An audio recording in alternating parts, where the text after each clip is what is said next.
Meillä tapahtuu maailmalla tällä hetkellä niin paljon ja niin nopealla tempolla merkittäviä asioita, että tässä on kansalaisen ehkä syytäkin olla vähän ihmeissään. Otsikon mukaisesti meillä on tänään siis ajatuksena vähän pohtia, että mitä tällä meidän pallolla oikein tapahtuu. Mä olen Aki Hauru, Espoon vasemmiston puheenjohtaja, muusikko, kulttuuriaktivisti AY-puolella Muusikkojen liiton hallituksessa. Ja mä koitan tässä nyt lähinnä katsoa vähän kelloa, jotta saadaan sitten varattua teille yleisölle se luvattu puoli tuntia sinne sitten yleisökysymyksiä loppuun. Meillä on täällä kansanedustaja suoraan istuntosalista. Tulee meille puolustamasta luonnon monimuotoisuutta. Kiitos siitä. Ulkoasiainvaliokunnan jäsen, kaupunginvaltuutettu, nuorisotutkija ja valtiotieteiden tohtori Veronika Honkasalo.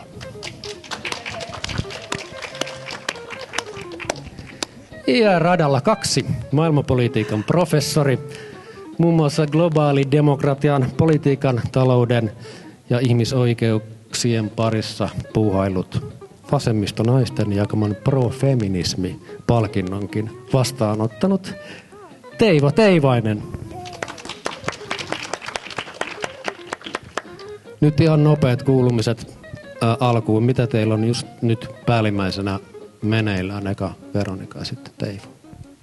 Joo, tänään on ollut aika tiivis päivä. Oli maa- ja metsätalousvaliokunnan kokous, jossa niin kuin hallituspuolueiden edustajat halusivat tieteenvastaisesti määritellä uudestaan, mikä on korpi. Ja sen jälkeen oli droonikuuleminen, jossa oli tämän, niin kuin viime perjantaihin liittyen, niin olin itse pyytänyt tämmöistä lisäkuulemista, että saataisiin vähän tietoa, että mitäs ihmettä tapahtui ja miksi tiedotus ei ollut niin hyvää kansalaisille kuin olisi pitänyt olla. Ja sitten oli myös ulkoasiainvaliokunnan kokous, missä meillä oli tämmöinen Yhdysvallat-kuuleminen, jossa oli Yhdysvallat-tutkijoita liittyen ulko- ja turvallisuuspoliittiseen selontekoon, jota nyt parhaillaan juuri päivitetään juuri tämän toimintaympäristön muutosten takia, jos varmaan tänään sitten keskustellaan enemmän. Ja sitten sen jälkeen tosiaan istuntosalissa siellä oli vaikka mitä aiheita, mutta itse pidin siellä sitten lyhyen puheen muun muassa tästä susien suojelusta, kun nyt sitten mahdollistettiin tämä kannanhoidollinen metsästys ja sitten meidän luonnonsuojelulakia muutetaan myös sillä tavalla, että se suden suojelustatus sieltä muutetaan. Ja sitten puhuin myös tästä pätkätyölaista, joka nyt sitten on tulossa äänestykseen istuntoon. Eli tämä kuvaa ehkä sitä, kuinka monia eri asioita ja kuinka tiiviitä nämä päivät eduskunnassa on. Mutta nyt on kiva olla täällä ja tämmöinen helteinen, ihmeellinen toukokuinen ilta. Mitä Teivo sulle kuuluu tänään? Tänään? Siinä on switch. Sitä päällä. Noniin. Tänään. Mitäs mä oon tänään tehnyt? Aamulla mä jumituin väittelemään somessa antisemitismin määritelmistä. Kyllä. Että onko IHRAn määritelmän mukaan se, että kielletään vertaamasta Israelia tiettyihin paikkoihin, erityisesti Natsi-Saksaan, niin mitä se merkitsee vaikka vertailevalle tutkimukselle. Ja nyt mä olin yhdellä maineikkaalla rock-klubilla, kertomatta nimeä, niin melkein yhtä hieno paikka kuin tämä, niin pohtimassa semmoista mahdollista keskustelusarjaa tuossa myöhemmin. Ja sitten mä olin sen jälkeen vielä välissä yhden Lähi-idän alueen valtion suurlähetystössä oli jonkinlainen keskustelu näistä nyt, niin kuin Iran ja sota ja kaikkea tämmöistä. Ja tämän jälkeen mä ajattelin vielä miettiä vähän vapauskirjaa. Mä oon kirjoittamassa vapausteemasta, liberaaleista vapausihanteista.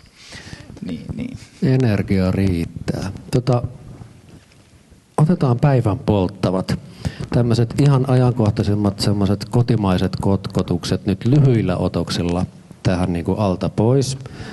Ensimmäisenä tämän menneen viikon oleellisin tietysti maailmanpoliittinen näytös. Katsoitteko Euroviisuja ja millä mielin olette ilmiöstä? No siis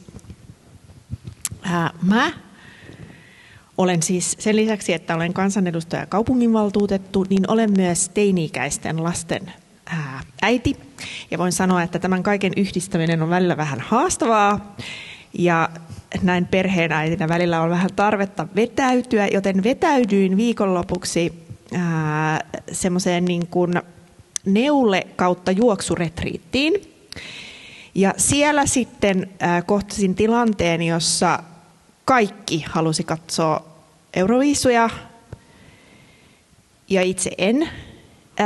Tietenkään ajattelen, että niin kuin tietenkin henkilökohtaisella tasolla boikotoin Euroviisuja ja kannustan kaikkia muitakin siihen ja kannustan Suomea myös vetäytymään koko kisoista niin kauan kuin Israel osallistuu, mutta siinä tilanteessa kuitenkin valitsin sit sen, että en rupea tekemään niin sellaista poliittista performanssia siellä, koska en tuntenut niitä muita ihmisiä, halusin pysyä myös vähän tälleen incognito, mutta en siis katsonut, eikä meillä kyllä kukaan kotonakaan käsittääkseni katsonut Euroviisuja, mutta olihan se surullinen taas se ikään kuin se niin kuin näytelmä, mitä siinä taas jälleen kerran tapahtui, että Israel kas kummaa sijoittui trollauksen avulla kakkoseksi.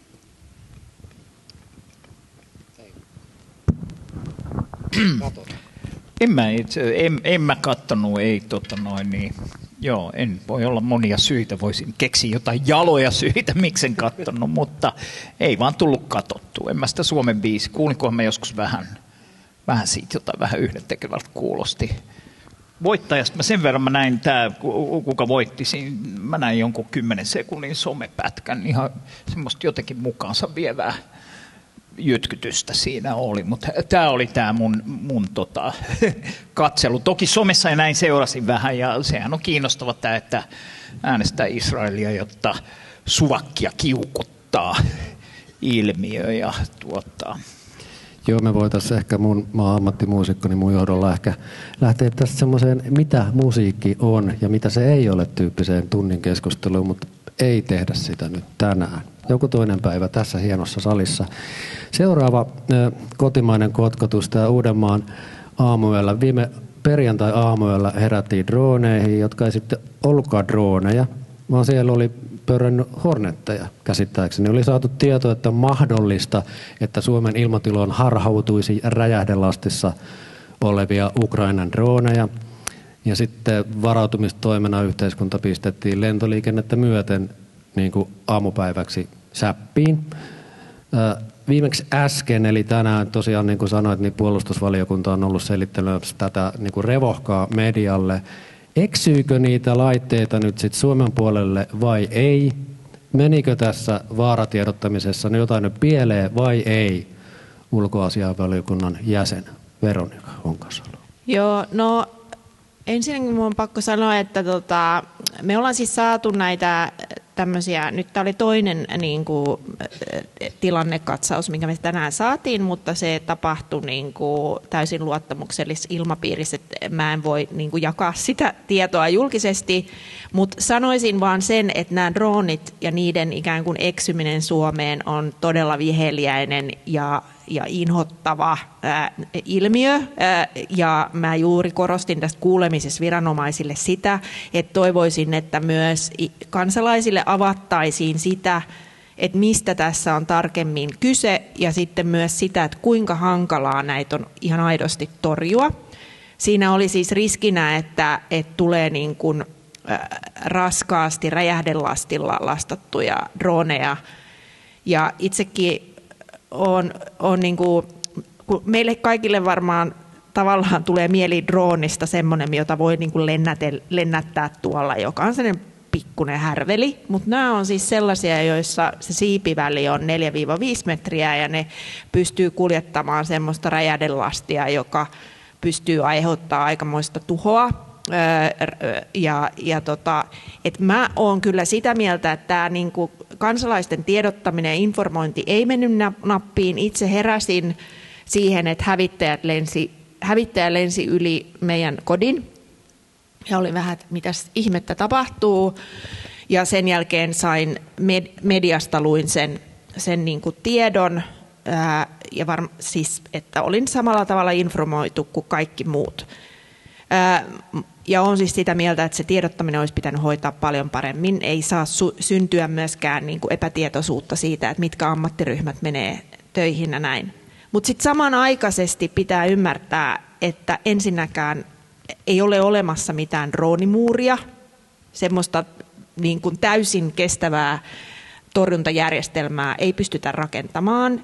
Ja nämä droonit on siitä viheliäisiä, että ne lentää erittäin matalalla ja ne lentää hidasta vauhtia. Niitä on todella vaikea havainnoida ja ne saatetaan esimerkiksi sekoittaa johonkin lintuparveen tai näin. Ja sitten viranomaiset joutuu aina tekemään sen tilannearvioin, että jos sellainen havataan ja se lentää matalalla, niin aiheuttaako ikään kuin vähempää tuhoa se, että se ammutaan alas vai että sen annetaan mennä ja sitten sen niin kuin tuhoutuu itsestään. Tämä on niin kuin todella inhottava tilanne ja ihan uudenlainen ilmiö, mutta sitten samanaikaisesti mä ajattelen, että tässä olisi tärkeää kyllä jakaa sitä tietoa niin kuin enemmän, ja tämä nyt ei mennyt niin kuin pitäisi, ja on vähän outoa, että miksi me ei olla saatu sellaista järjestelmää Suomeen, missä mun mielestä parasta olisi, jos tekstiviestillä saisi sen tiedon niin kuin heti. Mutta tässä jouduttiin ikään kuin varautumaan niin kuin inhottavaan tilanteeseen, ja ymmärrän sen kuulemani perusteella, miksi näin tehtiin.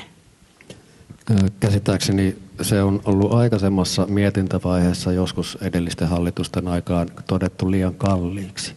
Tämä tekstiviestipohjainen järjestelmä. Joo, ja Orpon hallituskin huhtikuussa vielä sanoi, että semmoinen voidaan kehittää, mutta se olisi vasta ensi vuonna valmis. No nyt sitten on arvioitu uudelleen, että se olisikin mahdollista saada tämän vuoden aikana, mutta olisi hyvä. Kyllähän meillä on monia Euroopan maita, joissa on esimerkiksi jos on metsäpaloja tai jotain myrskyjä, niin monissa maissa tulee semmoinen hälytys kännykkään. Että kyllä semmoinen niin kuin järjestelmä on mahdollista luoda. Ja oli tietenkin tosi ikävää, että se 112-sovellus meni jotenkin matalaksi just silloin, kun siitä tiedotettiin. Mutta mä en tiedä, miten teillä Espoossa, mutta meillä Helsingissä myös Vilman kautta meni erilaista tietoa eri kouluihin, ja jotkut lapset meni kouluun aamulla, jotkut ei. Ei tämä mennyt niin kuin mitenkään mallikkaasti. Hyvä, joo. Se näistä pörjäisistä. Nyt jos et pahastu, Teivo, niin mä katson kelloa ja annan sulle seuraavan kotimaisen kotkutuksen ja yritän juosta tässä eteenpäin. Nimittäin nyt sitten viikon sisään myös puolustusministeriö osallistui ja oli mahdollisesti myös mukana järjestämässä viime viikolla Helsingissä yhdessä Israelin kanssa toteutettua 2-päiväistä puolustuskonferenssia, jolla pyrittiin siis edistämään Suomen ja Israelin puolustusteollisuuksien yhteistyötä. Näin se käsittääkseni meni. Miten niin kuin kansalaisen pitäisi suhtautua tällaiseen yhteistyöhön? Teivo Teivainen. Hyvä. Jos et pahastunut, niin sano kuitenkin 2 sanaa tuosta, mitä tuli, kun Veronikalla oli niin hyviä pointteja tuosta aiemmasta. Itse mietin, että tässä oli jotain samaa tässä tilanteessa tämän dronin kanssa, silloin kun oli COVID-pandemia tuli, ja just maailmalla hehkutettiin El País, New York Times, että Suomi, kun siellä on se Venäjä naapurina ja talvisota, niin Suomi on maa, joka on varautunut kaikkeen paremmin kuin mikään maa maailmassa, ja sitten kun pari päivää menee, niin okei, meillä on maskeja niin kuin 2 päiväksi. Ja nyt oli vähän sama tilanne, että just kun sä sanoit, että ei ole tätä hälytyssysteemiä. Viime vuonna itse asiassa se oli Ranskaa, eli varmaan ranskalainen systeemi. Tsunamivaroitus. Pum, kännykkä alkaa ihan ulkomainenkin. Kännykkä alkaa huutaa ja tulee kaikkea. Että ei se nyt kauhean vaikeaa voi olla näin niin kuin varautumisen supervallassa niin kuin Suomeen hehkutetaan. Se on todella helppoa, koska kyse on siis SMS viestistä, joka on jokaisessa laitteessa ympäri maailmaa, joka on suomalainen keksintö, niin kuin hyvin tiedämme. Joo, tästä puolustusyhteistyötapahtumasta ja näiden niin kuin firmojen, no semmoista, siellähän ne niin kuin noilla puolustusteknologiafirmoilla on se niin kuin puhetapa, että joo, me haetaan niin kuin Suomelle parasta teknologiaa ja isänmaallinen asia, isänmaan asialla suojataan Suomea ja tyypillinen esimerkki siitä, miten semmoinen, mitä mä oon kutsunut turvallisuuspoliittiseksi joustamiseksi. Et nyt meillä on eksistentiaalinen uhka, tuossa on toi Venäjä, ja siihen pitää tehdä kaikkemme, jos se tarkoittaa, että loukataan meidän kansainvälisiä sitoumuksia turvapaikanhakijoiden suhteen, niin big deal, antaa mennä vaan, heitetään vessanpöntöstä alas, koska Venäjä ja meidän pitää suojautua. Turkin kanssa, kun tehtiin diiliä, silloin kun oli tämä kolmikantahomma, että piti ensin allekirjoittaa semmoinen äärimmäisen nolo, kukaan ei varmaan kieltänyt ainakaan jälkikäteen, kukaan asianomainen tuskin kehtaa Suomessa kieltää jälkikäteen, että se oli noloa allekirjoittaa Turkin kanssa semmoinen mielistelevä sopimus, johon liittyy myös se, että nyt niin kuin Turkille asekauppa Turkin kanssa, siitä poistetaan nämä ihmisoikeusrajoitteet, koska Venäjä on tuossa ja täytyy joustaa, niin mä näen tämän vähän niin kuin samantyyppisenä kuviona, ja siinä nyt sitten tietysti on se balanssi aina, että miten paljon joustetaan ja Venäjä on tuossa ja mitenkään kiistämättä uhkaa, mikä niin kuin Venäjästä tulee ja näin, niin tämä sitten, että miten te poliitikot siellä sitten niin kuin sitä tasapainottelette, että suojaudutaan, mutta ei ihmisoikeusarvoista esimerkiksi jousta liikaa. Joo, tämä on Veronikallekin varmasti aika paljon mietteitä aiheuttanut tapahtuma viime viikolla. Mitä sulla siitä? Joo, siis no ensinnäkin on hyvä huomata, että meidän julkinen keskustelu ja poliittinen keskustelu keskittyy aika paljon tähän niin kuin asekauppaan ja unohdetaan se, että Suomi tekee siis enenevissä määrin puolustusyhteistyötä, siis tutkimus- ja kehittämistoimintaa Israelin kanssa. Sitten on ollut näitä esikunta-upseerivierailuja Israeliin, ja että Israelissa on osallistunut pääesikunnasta on ollut vierailuja Israeliin. Ja sitten toisinpäin, ja nyt oli sitten tämä iso konferenssi, josta puolustusministeri ei suostunut sanomaan niin kuin mitään, ja ministeriö vetäytyy vastuusta, että ei meillä ole mitään tekemistä tämän kanssa, mutta kuitenkin puolustusministeriön virkamies piti siellä puheen. No mun mielestä, jos puhutaan näistä ulkopolitiikan kaksoistandardeista, niin miettikääpä semmoista puolustusteollisuuden konferenssia, jossa liehuu taustalla Venäjän ja Suomen liput, ja sitten siellä on niin kuin Venäjän puolustusteollisuus ja Suomen puolustusteollisuus konferenssissa, niin totta kai sekä puolustusministeri että puolustusministeriö olisi voinut tämän kaiken estää. Niin nyt kun he sanoo, että ei heillä ole mitään niin kuin tekemistä tämän kanssa, että ne on vaan nämä niin kuin firmat, jotka tähän niin kuin osallistu, niin eihän se pidä paikkaansa. Ja me ollaan jättämässä tästä niin kuin kirjallista kysymystä, että tiesikö puolustusministeri tästä etukäteen ja niin kuin miksi ei reagoinut. Mutta tämä on niin kuin ihan käsittämätöntä, että tämä kaikki tapahtuu tässä meidän silmiemme edessä ja tämän puolustuspoliittisen selonteon mukaan, joka hyväksyttiin viime vuosi sitten, niin siinähän siis nimenomaan lukee, että Suomi syventää puolustusyhteistyötä Israelin kanssa, kun se pitäisi lopettaa kokonaan. Ja mitä tulee tietenkin tähän niin kuin Venäjän uhkaan, niin siitä varmaan ollaan kaikki ihan samaa mieltä, mutta olisi siinäkin voinut esimerkiksi tämän Davidin Lingon kohdalla harkita niin kuin muunlaisia ilmatorjuntajärjestelmiä, ja se olisi ollut täysin mahdollista, mutta tämä oli nyt se, mihin päädyttiin. Saanko nopeasti? Saat nopeasti. Tosi nopeasti. Eikö tästä, miten niin kuin, nämä, kun on niin kuin bisnesmaailma ja valtio ja sitten kun ollaan jonkun kiusallisen tahon kanssa tekemisissä, oli se sitten Israel tai Saudi-Arabia tai Emiraatit tai joku, niin nyt kun oli näitä tuonne Saudeihin ja Emiraatteihin pari vuotta sitten, menee niin kuin kauppakamarin jengi menee niin kuin sinne ja sitten vähän tulee kritiikkiä, että nyt täällä ja Saudien kanssa, hyökkäyssotaa käyvä maa ja palottelumurhaava ja kaikkea tämmöistä, niin sitten kun kauppakammari ja bisnestyypit on, no valtiohan niin kuin me tehdään vaan kun valtio on sanonut, että on fine, niin näin. Ja sitten valtio sanoo, ei, yritykset toimii vapaasti, ei me niin kuin yritysten toimintaan mitään. Ja molemmat menee ikään kuin ovelasti toistensa selän taakse. Ja se, mitä sä kuvasit tätä puolustusteollisuuskeissiä, jonka tunnet varmasti paljon paremmin kuin minä, niin kuulosti vähän samantyyppiseltä, että molemmat menee toisen leveän selän taakse. Joo, näin se näyttää vähän olevan. Ja Israel oli tainnut nimenomaan tässä nyt niin kuin olla itse siinä käsityksessä, että puolustusministeri on ollut tätä järjestämässä tätä viime viikon konferenssia.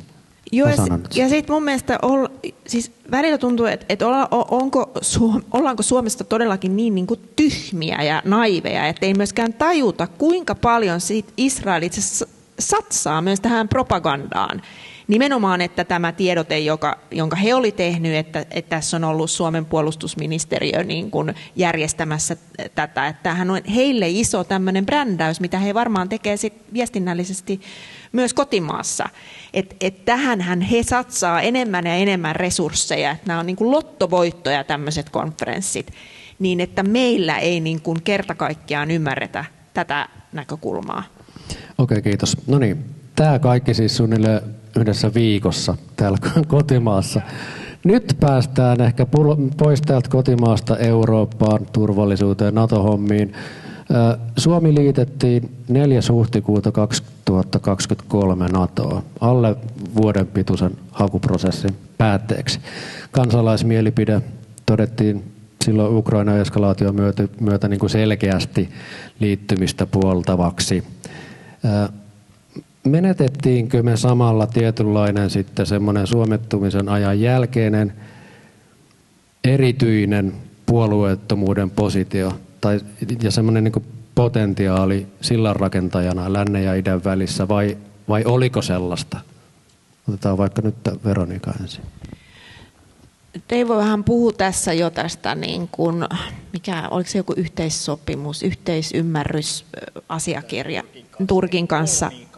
Kolmikanta, joo. Ja itse asiassa oli niin, että kun ulkoasiainvaliokunta viime syksynä vieraili Turkissa, niin turkkilaiset ylemmän tahon poliitikot kyllä muistutti Suomen valiokuntaa siitä, että tämä asiakirja on edelleen voimassa ja me odotamme, että ne velvoitteet, mitä sinne on kirjattu, niin ne ovat edelleen voimassa. Ja se oli kyllä aika jännä, ja siinä delegaatiossa oli siis mukana muun muassa entinen ulkoministeri Haavisto, joka sen asiakirjan neuvotteli silloin taannoin. Mutta nimenomaan silloin NATO-keväänä, muistaakseni oliko se just se 2022, kun oli sitten näitä mielenosoituksia esimerkiksi Turkin toimia vastaan. Ja muistan, että osallistuin itsekin sellaiseen mielenosoitukseen Turkin lähetystön edessä. Oliko se just silloin 2022? Ja en ole siis koskaan nähnyt niin raskaasti varustautuneita poliiseja, jotka näytti siis aivan sotilailta, ja siellä oli mielenosoittajia paikalla ehkä noin niin kuin 20-30, ja siinä tuli oikeasti sellainen olo siinä mielenosoituksessa, että pelkää enemmän niitä poliiseja kuin mitään muuta. Ja siinähän oli tapahtui myös se, että he takavarikoi tämän Erdogan-nuken. Ja siitähän tuli sitten myöhemmin, tuliko siitä poliisihallitukselta sitten niin kuin tavallaan päätös, että siinä poliisi ylireagoi siinä tilanteessa. Mutta se oli, meiltä unohtuu helposti nämä keskustelut, että mitä silloin, että silloin sitä nimenomaan sitä ihmeellistä nuoleskelua ja vaikenemista oli niin kuin todella paljon liittyen Turkkiin, koska silloinhan Turkki ja Unkari jarrutti sitä Suomen NATO-polkua. Ja mä oon täysin sitä mieltä, että se on täysin niin kuin käsittämätöntä, että toiset maat voi niin kuin itsenäisen valtion turvallisuuspoliittisia päätöksiä tuolla tavalla jarruttaa, mutta että se oli ihan niin kuin sietämätöntä katsoa, miten siihen suhtauduttiin Suomessa ja eduskunnassa. Ja silloin itse pidin monta puheenvuoroa nimenomaan näistä Turkin ihmisoikeusloukkauksista, ja mulle tuli siis useat edustajat sanomaan niiden puheiden jälkeen, että kiitos kun pidit tuon puheen, että todella hyvä, että toit nämä epäkohdat esille. Ja tietenkin tosi kiva saada kiitoksia, mutta päällimmäinen ajatus oli myös, että miksi et itse pidä näitä vastaavanlaisia puheita. Teivo, oliko Suomella joku erityisasema ja onko se nyt menetetty? Ollaanko me nyt niinku puolueettoman vyöhykkeen sijaan ikään kuin ensimmäinen rintamalinja? No siis ollaan tietysti, totta kai, mehän maantieteellisesti ollaan se ensimmäinen rintamalinja tässä, että siitä voi puhua monella tavalla.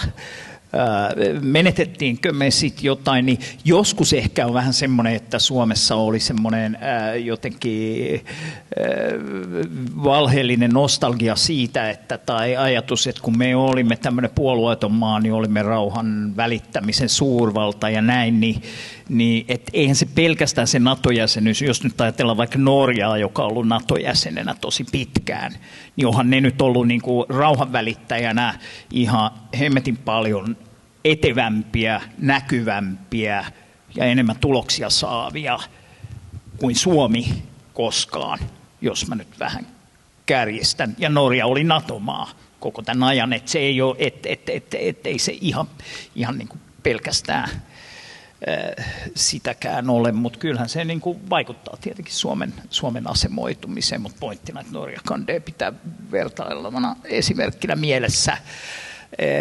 Ehkä vielä näistä, mitä Veronika otit esille, näitä Turkkiin liittyviä juttuja, niin sehän oli just tämä, siihen suhtauduttiin vähän tähän paperiin, jonka allekirjoitti siis Suomen, Ruotsin ja Turkin edustajat. Et ne nyt on vaan semmoisia tahroja paperilla ja se unohtuu sitten, kun on niin kuin päästy NATOon ja näinhän Suomessa eihän siitä kukaan puhunut, niin tämä oli ihan hauska, mitä mainitsit. Että kyllä se on, siis oikeustieteen asiantuntijat on kai ainakin osa, Martti Koskenniemi muistaakseni, sanoi, että se on valtiosopimus. Että ei se ole mikään vaan, että tuossa vaan allekirjoittaa, että he hihi. Ja ne muotoilut oli semmoisia, että mäkin mietin, että mä joskus vaikka, mikä se oli, että jos se oli muotoiltu niin, että jos mä luennolla vaikkapa puhun demokraattisesta konfederalismista, joka on niin kuin tuolla Rojavassa Pohjois-Syyriassa harjoitettu semmoinen kiinnostava vähän niin kuin jotkut kytkee sitä feministiseen tai demokraattiseen tai johonkin muotoon, mutta siellä on taustalla putiikki nimeltä PKK ja tässä ihan suoraan oli sellaisia muotoiltuja, että jos se otettaisiin tosissaan, niin kyllä silloin niin kuin suojelupoliisi pitäisi alkaa kuunnella esimerkiksi mun puheluita, vaikka mä en niin kuin sinänsä ole PKK:n symppari ollut, enkä näin, mutta ihan se, miten se oli muotoiltu, että se oli kyllä todella niin kuin häpeällistä ne sen homman muotoilut. Ja tästä mielenosoituksesta hyvä, että sitä pidetään esillä, kun siellä just oli tämä, että poliisi tulee ja estää ulkomaisen presidentin kuvan tai nuken representaation polttamisen vissiin vedoten mihin? Ei niin kuin oikein yhtään mihinkään. Kunnianloukkaus, no se on asianomistaja rikos käsittääkseni. Erdogan itse ei tätä ottanut esille, että ennaltaehkäisevästi tehtäisiin näin. Siinä oli hauska, oliko vasemmiston nuorten toiminnanjohtaja tai joku, joka oli mennyt Venäjän lähetystön eteen, ottanut just tämän jälkeen, en tiedä muistanko oikein, ottanut, oli Putinin kuva, soitti itse poliisille, että nyt mä aion tehdä saman kuin niin tuolla yritti tehdä tuolla Turkin lähetystön edessä, että mä aion polttaa tämän kuvan Venäjän lähetystön edessä, että ilmoitan tämän teille, vähän niin kuin, että saatte tulla keskeyttämään. Ja poltti sen, ja ei tullut tietenkään, koska ei Suomessa niin kuin suomalaiseen oikeusvaltioperiaatteeseen ei ole kuulunut se, että poliisi tulisi estämään, että sä poltat Yhdysvaltojen tai Venäjän tai Kiinan tai minkä tahansa niin kuin presidentin kuvan. Ja tässä tapauksessa näin tapahtuu, että mä itse toivon, että tämä asia otetaan sillä lailla kunnolla, että poliitikot otatte sen esille, että siitä niin kuin jonkun pää saadaan sillä lailla niin kuin pölkylle siinä mielessä, että Suomi voi osoittaa olevansa ilmaisuvapauden kannalta edes sen tyyppinen oikeusvaltio, mitä nyt on yleensä ajateltu, että tämä niin kuin häpeällinen hetki saataisiin jotenkin perottua. Mä en ole niin yksityiskohtaisesti seurannut sitä nyt, että missä se oikein menee siellä poliisihallituksen tämän lausunnon jälkeen. Voitaisiin ottaa tähän väliin pieni pätkä. Tämän meidän tapahtuman työnimi oli Sota ja talous tai sotatalous. Ja otetaan vähän sitä osastoa tähän liittyen niin kuin puolustusmenoihin. NATO-maiden huippukokouksessa kesäkuussa 2025 on sovittu aikamoisen jättimäinen tavoite, jonka mukaan puolustusmenoja kasvatettaisiin 5% bruttokansantuotteesta vuoteen 2035 mennessä, mun mielestä asteittain. Tällä hetkellä Suomi on 2,5% ja kuluvalle vuodelle määrärahat on puolustusmäärärahat jotain 6,3 miljardia euroa. Tämä uusi tavoite asettaisi ne menot vuositasolla 20 miljardiin. Ja tässä tulee vaan mieleen, kun Trump sanoi, että Europe will pay big time. Että onko tämä nyt niinku tavallaan se Euroopan vastaus siihen? Miten Suomi tai varsinkaan joku muu heikommin varustelukykyinen Euroopan maa pystyy tällaiseen vaateeseen vastaamaan? Kumpi ottaa ensin? Niin, no kun puhutaan siitä 5%, niin siinä niin kuin 1,5% on sitä muuta, jotain infrastruktuuria ja olemassa olevaa ja kaikki NATO-jäsenet yrittää niin kuin tunkea sinne mahdollisimman paljon myös olemassa olevaa, mutta puhutaan esimerkiksi sairaaloiden suojauksesta ja teistä ja niin kuin näin. Ja me ollaan puhuttu siitä, että sinne pitäisi myös niin kuin ilmastotoimia pystyä sisällyttämään. Ja sitten 3,5 on tätä tavallaan kovaa. Ja me muistetaan tietenkin kaikki silloin vuosi sitten, että tämä 5% tuli Trumpin ehdotuksesta.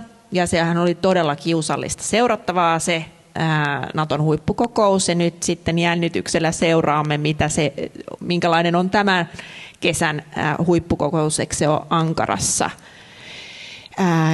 Ja miten sitten Trumpia siellä sitten nuoleskellaan ja mielistellään ja mikä se oli joku daddy, mikä ihme se oli se Rytten letkautus, mutta Vasemmistoliitto on siis ainoana puolueena sitä mieltä, että puolustusmäärärahoja pitää niin kuin nostaa tarpeiden mukaan. Ja tämä on käsittääkseni myös puolustusvoimien kanta, että on niin kuin idioottimaista lyödä lukkoon ennalta joku prosenttitavoite, joka on sidottu vielä bruttokansantuotteeseen, että se niin kuin vaihtelee, vaan että se pitäisi tehdä tarpeiden mukaan. Ja me ollaan sitten tuettu esimerkiksi sellaisia hankkeita kuin maavoimien vahvistaminen, mutta me ei niin kuin kannata sellaista, että piikki on ikään kuin auki, varsinkin kun ei ole mitään suunnitelmaa sen suhteen, että miten tämä kaikki aiotaan niin kuin rahoittaa.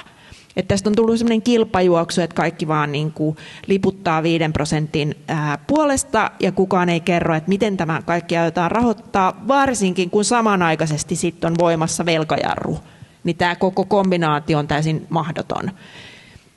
Ja pari muutakin asiaa ehkä meillä, johon niin kuin olisi ne 10 miljardit saatettaisiin voida käyttää. Onko Teivo sulla tähän jotain? Tuossahan noin tuli. Just mietin, kun puhuit, että oliko se tämä, että pannaan se 1,5% niihin muihin sillä, että saadaan vähän niin kuin semmoista löysää ja ilmaa sinne, niin kuin jotenkin ajatellaan, että no se Donald Trump on niin hölmö, ei se huomaa tätä kuitenkaan. Kuinka paljon siinä oli semmoista. Vielä puolustusmäärärahoista joskus, siis tämä mulle, missä se, niin kuin, mikä on riittävästi ja mikä ei, ja kuten nyt kuultiin, niin mikä eduskuntapuolella nyt ei varmaan kauheasti vastusta sitä, että jossain määrin vahvistetaan Suomen puolustusta ja toki se silloin niin kuin oletan, että teillä siellä eduskunnassa puolueella aika vahva konsensus, että toivotaan, että muissakin maissa sit vahvistetaan. Että siinä on vähän semmoinen onko siinä hissiremontti, joskus käytiin hissiremontti niin kuin logiikka, että kun taloyhtiö tehdään hissiremonttiin, niin tietysti ne, jotka asuu siellä ylimpänä, niin niillä on niin kuin enemmän kannustimia siihen, että kaikki panee rahaa tähän hissiremonttiin. Ja sitten taas, jos sä asut siellä katutasossa, niin sulla on vähän kannustimia siihen, että nyt sun rahoja laitetaan tähän yhteiseen hissiremonttiin, niin me ollaan siellä niin kuin kuitenkin Venäjän naapurimaana varmaan niitä niin kuin tämän analogian yläkerroksessa asuvia ja sitten siellä Portugalissa, Espanjassa siellä, Irlannissa ehkä, kuten on huomattu nykyisessä sodankäynnissä, välimatkalla on väliä ja siinä on aika paljon tätä perinteisempää sodankäyntiä, kuin joskus ajateltiin, että se menisi. Että tämäkin on, että Suomessa tämmöinen maanpuolustushenki on myös vasemmistossa ehkä kuitenkin astetta vahvempaa kuin jossain kauempana Venäjän rajoilta olevassa Euroopan maassa, vai onko, tai siis on? No ehkä voisi sanoa sen, että mehän ajetaan myös sitä, että kun sitten puolustusta vahvistetaan, niin se pitää tapahtua niin kuin Euroopassa, sillä tällä hetkellä Eurooppa ostaa 60% materiaalista Yhdysvalloista, ja jos nyt sitä riippuvuutta halutaan vähentää, niin tässä ei ole niin kuin mitään järkeä. Ja kaikkein niin kuin, kiinnostavin ja oudoin esimerkki tästä Yhdysvallat-riippuvuudesta on se, että kun Ukrainaa tietenkin samanaikaisesti halutaan tukea tässä niin kuin puolustuksessa, niin Yhdysvallat on nerokkaasti keksinyt tämmöisen PURL-mekanismin, joka tarkoittaa sitä, että eurooppalaiset maat maksaa Yhdysvalloille ja Yhdysvallat sitten toimittaa tämän materiaalin Ukrainaan. Ja Suomi on siis tämän PURL-mekanismin kautta antanut 100 miljoonaa ja sitten nyt on sitten niin kuin vähän pelkona se, että kun Yhdysvallat kuluttaa kaiken materiaalin Iranissa laittomassa hyökkäyssodassa, niin mistä me voidaan olla varmoja, että ne rahat, jotka me annetaan Yhdysvalloille, jotta se päätyisi Ukrainaan, niin todella sinne päätyy. Joten tässä on niin kuin kaikenlaisia tämmöisiä kiinnostavia kuvioita, mutta ehkä sä voisit, Teivo, kertoa vähän tästä Espanjan tapauksesta, koska Suomessa musta tuntuu, että varsinkin tämä Orpon hallitus haluaa olla niin kuin NATO-jäsen full on, niin kuin, että kaikki, mikä on mahdollista tehdä NATO-jäsenyyden puitteissa, niin toteutetaan. Ja tietenkin tämä ydinenergialain näiden kaikkien rajoitteiden poistaminen on yksi esimerkki siitä. Ja sitten meillä niin kuin jotenkin vähän ärsyttävällä tavalla naureskellaan Espanjalle, että katsokaa nyt Etelä-Eurooppaa, että kun ne jarruttaa kaikessa. Mutta voisit sä avata vähän sitä, että miten se selittyy ikään kuin sisäpoliittisesti, että Sanchez on asettunut ensinnäkin Yhdysvaltoja vastaan aika rohkealla tavalla, ja sitten he ei halua toteuttaa tätä 5%. He on saanut ikään kuin siihen myös jonkun erikoisluvan. Tämä itse asiassa hyvin sivuaa mun seuraavaa kysymystäkin tästä yleisemmästä niin kuin tavallaan turvallisuusarkkitehtuurista ja muista maista, jotka tulee takamatkalla. Hyvä. No joo, Espanjassa sehän oli kiinnostavaa tämä just, että viime Naton huippukokouksen aikoihin Espanjan pääministeri ja muut hallituksen edustajat sanoivat, että me ei sitouduta tähän, ja sitten se niinku, vähän niin kuin painettiin villaselle, että ei tehdä liian kovaa meteliä, jotta ei se kuulosta, että jotenkin ei olisikaan yhteisymmärrystä, vaikka ei ollutkaan. No miten se sisäpoliittisesti Espanjassa? Siellä on historiallisesti, kun oli tämä niin sanottu toinen Irakin sota tuossa 2003 kieppeillä ja siellä, ja Espanja taisi olla jotenkin mukana tässä niin kuin Coalition of the Willing tai mitä siihen rakennettiin, niin siellä oli just ennen jotain vaaleja oli iso Atochan asemalla Madridin keskustassa pommi-isku, ja sitten se Espanjan silloinen oikeistohallitus kovasti sanoi, että nämä on niin kuin baskeja. Baskiterroristien niin kuin työtä, ja sitten taas vasemmisto-oppositio oli, että vai voisiko tämä johtua siitä, että me ollaan siellä Lähi-idässä sotimassa Yhdysvaltojen rinnalla, ja tämä onkin islamisti terroristien työtä, ja jälkimmäinen osoittui todeksi, ja se, että hallitus kiisti sen, meinasi, että ne hävisi, ja vasemmisto-oppositio tuli valtaan. Pointti, että siellä on niin tämmöistä aika vahvaa modernin historian kansallisessa muistissa sitä, että jos lähdetään peesaamaan Yhdysvaltojen hyökkäyssodissa Lähi-idässä, niin se voi kostautua sellaisella tavalla Espanjassa, joka ei ole Espanjan intressien mukaista. Sitä siellä on sisäpoliittisesti, että siellä on hyvin huteralla parlamentin tuella, hädintuskin enemmistöllä tämä sosiaalidemokraattinen pääministeri Pedro Sánchez vallassa, ja se on tehnyt niin kuin monenlaisia diilejä, silloin näitä alueellisia, myös vähän enemmän oikealle kallella olevaa ja alueellisia puolueita tukijoina, ja sitten on vasemmisto, niin kuin demareista vasemmalle oleva vasemmisto, joka tietenkin vastustaa näitä tukia, ja se niin kuin osaltaan selittää, että se ei niin kuin pysty oikein kellekään. Se antoi näille katalaani- ja baskityypeille periksi jossain oikeudenkäyntijutuissa ja muissa Kataloniaan liittyvissä tämä demaripääministeri, ja sitten taas vasemmistolla on aika hyvä vipu siihen, että sen lisäksi, että Espanjassa se on epäsuosittua, jos lähdetään peesaamaan Yhdysvaltaa hyökkäyssodissa noin muutenkin, niin se hallituskoalitioasetelma myös meinaa, että vasemmistolla on siinä niin kuin vipua aika paljon tässä asiassa. Näin sä saatat tuntea sitä paremmin. Mutta. Kiitoksia. Katsellaan taas kelloa ja hypätään eteenpäin. Jos me laajennettaisiin nyt sitten vielä seuraavaksi loogisesti globaalin suurvaltapelin areenalle.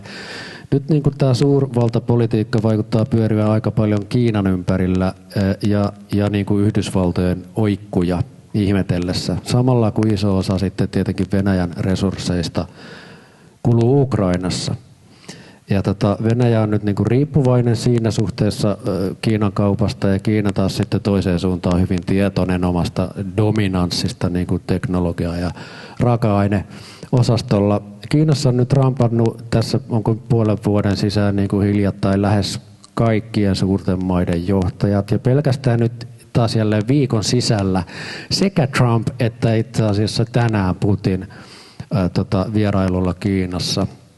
Näillä kolmella isoimmalla tuntuu nyt kaikilla olevan joku alueellinen tai talouden suuruuden tai ehkä suuruuden hulluuden projekti meneillään. Onko tässä Kiinalla ja Venäjällä joku yhteinen tavoite lännen suhteen? Kuka oikeasti tuossa kuviossa on kenenkin kaveri?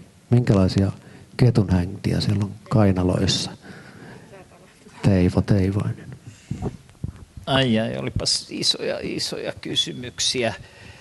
No ei kai niillä nyt mitään kellään tai millään kaksikolla näistä kolmesta mitään semmoista kauhean täysin saumatonta yhteisintressien kokoelmaa ole, että Kiina-Venäjä suhteessa on ollut iso muutos siinä, että kun ennen, onko se vähän niin kuin Suomi ja Ruotsi, että ennen niin Kiina oli selkeästi se pikkuveli ja Venäjä oli suuri ja Kiina peesas, ja nyt se on kääntynyt hyvin selkeästi päälailleen. Suomi-Ruotsi-analogia aika huono tässä, mutta tämä pikkuveljen muuttuminen isoveljeksi on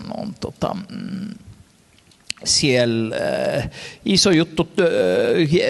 Näistähän Kiinalla, kyllä mä oon vähän niin kuin sitä mieltä, että Kiinalla on kuitenkin niin kuin paras käsi nyt tässä pelissä, ja Trumpin toiminta, sähläykset, kansainvälisten instituutioiden aseman murentaminen, ilmastoneuvottelukysymykset, hyökkäyssodat, muut, niin Kiina on päässyt nyt sitten esiintymään vähän niin kuin semmoisena valtiona, jona me ennen oletettiin, että Yhdysvallat ja länsi tässä, NATO-länsi, niin kuin yhdessä on, että kunnioitetaan oikeusvaltio ja kansainvälistä sääntöperustaista maailmanjärjestystä ja tämmöisiä asioita, niin nyt Kiina puhuu niin kuin ihan just sitä kieltä, mitä täällä päin puhuttiin vähän aikaa sitten, jonka Trumpin hallinto toistaiseksi Yhdysvalloissa on osittain romuttanut ja näin.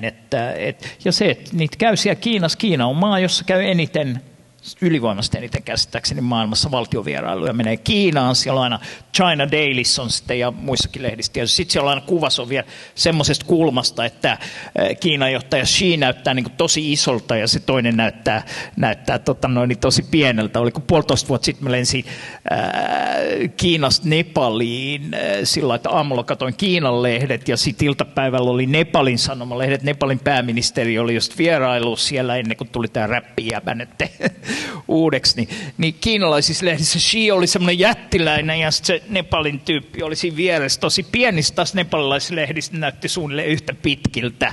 Että Kiina osaa tämän julkisuusdiplomatian vierailuihin liittyvän diplomatian, se miten jotkut puhuu, että ne niin kuin, oli rakentanut Trumpin vierailun, että kuka on vastassa tai ei ole vastassa ja mitä siitä puhuttiin tai ei puhuttu lehdissä ennen vierailua. Kaikki tämä oli rakennettu vähän niin kuin sillä, että Kiina osoittaa, että meillä on nyt tässä selvästi vahvempi käsi, niin kuin onkin. Joo, ja siis tässäkin on niin kuin kiinnostavaa se, että Eurooppahan on pyrkinyt myös purkamaan sitä digitaalista riippuvuutta Kiinasta, ja on niin kuin tavallaan ymmärretty myös se liittyen tähän niin kuin vihreään siirtymään, että kaikki ne varaosat ja ynnä muut raaka-aineet niin on eettisesti ongelmallista hankkia niitä Kiinasta. Että tätä on pyritty niin kuin purkamaan sitä suhdetta myös niin kuin tämän uiguuritilanteen takia. Ja nyt yhtäkkiä se on ikään kuin unohtunut kokonaan. Plus sitten tietenkin, että Kiina harjoittaa erittäin aktiivista tiedustelua myös siis Euroopan maissa, Suomessa. Meillä on puhuttu pakolaisvakoilusta. Kiina tekee sitä aktiivisesti myös Suomessa liittyen esimerkiksi Suomessa asuviin uiguureihin. Ja sitten kaikki tämä ikään kuin unohtuu taas, kun pitää valita ikään kuin se vähempi paha. Niin onhan tämä niin kuin myös kiusallista seurattavaa nämä eurooppalaisten johtajien vierailut ja se, kuinka vähän näistä Kiinan ihmisoikeusongelmista puhutaan. Mutta kiinnostavaa ehkä ulkoasiainvaliokunnassa on ollut sitten erityisesti nämä tutkijakuulemiset, mitä meillä on ollut liittyen myös näihin niin kuin moninaisiin riippuvuuksiin. Että ne on niin kuin ihmeellisiä nyt tämän esimerkiksi Iranin sodan myötä, Ukrainan sodan myötä, mikä on Kiinan rooli, että Kiina pystyisi myös niin kuin tekemään aika paljon, niin kuin että Venäjä voisi ehkä jarruttaa tässä hyökkäyssodassa, mutta Kiina valitsee olla tekemättä sitä. Saatikka sitten, mikä on Kiinan rooli niin kuin Afrikan maissa, koko tämä Afrikka-politiikka. Kiinahan on ottanut erittäin vahvasti jalansijaa, niin kuin kolonialistista jalansijaa Afrikassa. Ja on tämä niin kuin aika hurja kehitys. Jos ihan nopeasti tuohon vielä oikeastaan yksi kysymys kanssa, että itsekin on havainnut ja joskus ottanut vaikka Suomen ulkoministeriön tyyppien kanssa esille tai maininnut, että nyt näyttää siltä, että koska on tämä uusi tilanne, niin joustetaan Kiinan ihmisoikeusasiassa, eli katsotaan enemmän läpi sormien, että ei oteta edes siellä kahdenvälisissä keskusteluissa, niin kuin Sauli Niinistö aina tykkäsi sanoa, että en minä julkisesti, mutta kyllä siellä sitten kovasti otetaan ihmisoikeudet Kiinan kanssa esille.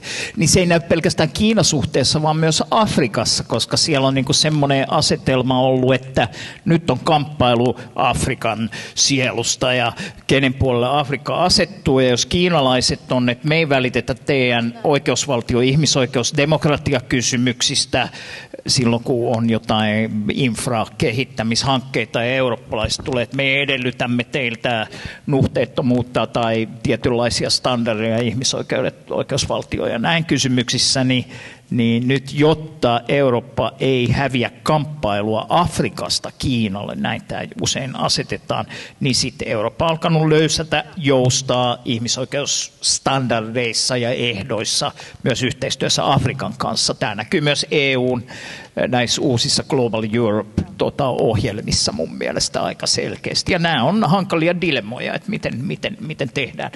näissä kysymyksissä muuten Intia on sitten se peluri, että me puhutaan usein näistä kolmesta, että näin, mutta Intia, nythän meillä oli pääministeri Orpo ja Stubb ja siellä käy koko ajan lappaa jengiä Intiassa ja Intia on noussut tähän suurvaltapeliin, niin kuin, tai Suomessa on huomattu nyt ehkä lopulta, että Intia on noussut tähän suurvaltapeliin uudella tavalla ja ei tule siitä pelistä kyllä poistumaan.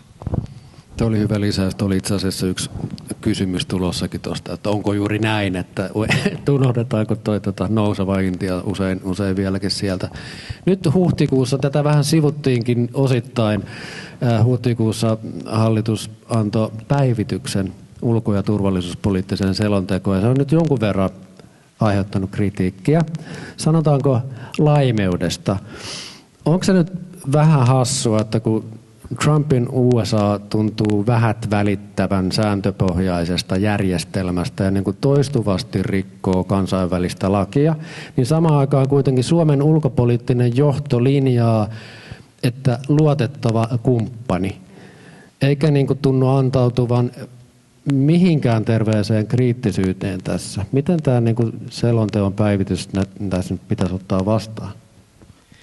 No ensinnäkin mä ajattelen niin, että se selontekoteksti on ikään kuin, jos me ajatellaan niin kuin politiikkaa, että politiikassa puhe ja teksti, ne on myös tekoja. Ne on niin kuin tekoja suhteessa sitten Yhdysvaltojen hallintoon. Että täällä varmasti ajatellaan, että Yhdysvalloissa aika tarkasti sitten seurataan, että mitä meillä lukee siellä ulkopoliittisessa selonteossa. En tiedä, onko näin, mutta näin varmaan ajatellaan, ja sen takia sinne ei uskalleta kirjoittaa, niin kuin mitä oikeasti ajatellaan. Mutta kyllähän tämä saa niin kuin surkuhupaisia piirteitä välillä, jos olette seurannut, mitä meidän ulkoministeri esimerkiksi sanoo Yhdysvalloista, että ei ole koskaan ollut näin loistavia suhteita kuin nyt on. Ja silloin yritetään niin kuin erottaa se, että on ikään kuin tämä viranomaisyhteistyö ja sitten on tämä Trumpin hallinnon yhteistyö ja vuorovaikutus. Mutta kyllähän silloinkin ulkoministeri nimenomaan niillä puheilla haluaa rakentaa sellaista todellisuutta, jota hän toivoisi, että mikä meillä olisi.